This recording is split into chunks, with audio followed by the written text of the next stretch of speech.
पुराने समय की बात है। उज्जैनी के प्रसिद्ध राजा विक्रमादित्य अपनी न्यायप्रियता और प्रजा की भलाई के लिए प्रसिद्ध थे। उनकी सभा में एक मंत्री था जो ऊपर से राजा का वफादार लगता था, लेकिन अंदर से धोखेबाज था। वह अपनी चालाकी से राजा के खिलाफ षड्यंत्र रचने की योजना बना रहा था। कहानी की शुरुआत एक दिन राजा विक्रमादित्य ने अपने राजमहल के बगीचे में एक घायल कौवे को देखा।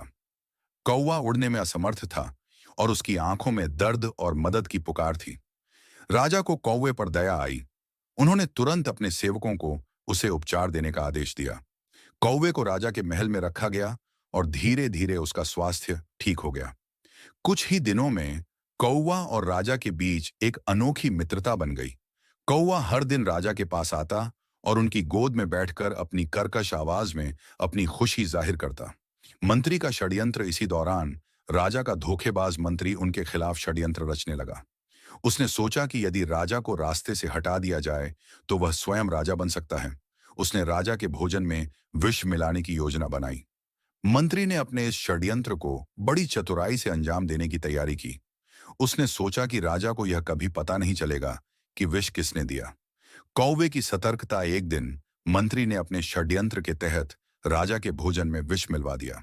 लेकिन कौवा, जो राजा का सच्चा मित्र बन चुका था, हमेशा राजा के आसपास रहता था। कौवे ने उस भोजन की गंध सूंघी और तुरंत खतरा भांप लिया। जब राजा खाने के लिए बैठे तो कौवे ने जोर जोर से चिल्लाना शुरू कर दिया।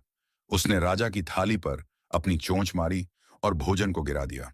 राजा ने कौवे की हरकत देखकर सोचा कि कुछ तो गलत है। सच्चाई का पर्दाफाश राजा ने अपने दरबार के विशेषज्ञ वैद्य को बुलाया और भोजन की जांच करवाई। वैद्य ने बताया कि भोजन में विष मिला हुआ था। राजा को यह जानकर गहरा धक्का लगा। उन्होंने तुरंत जांच का आदेश दिया।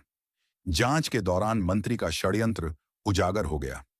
मंत्री ने अपना अपराध स्वीकार किया। राजा ने उसे कठोर दंड दिया और अपनी प्रजा के सामने यह संदेश दिया कि विश्वासघात की सजा हमेशा मिलती है।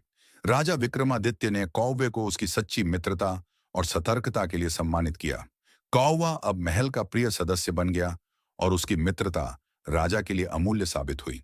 सीख: यह कहानी हमें सिखाती है कि सच्चे मित्र हमेशा हमारी रक्षा करते हैं, चाहे वे कोई भी हों, और यह भी कि धोखा देने वालों को अंततः उनकी करनी का फल मिलता है।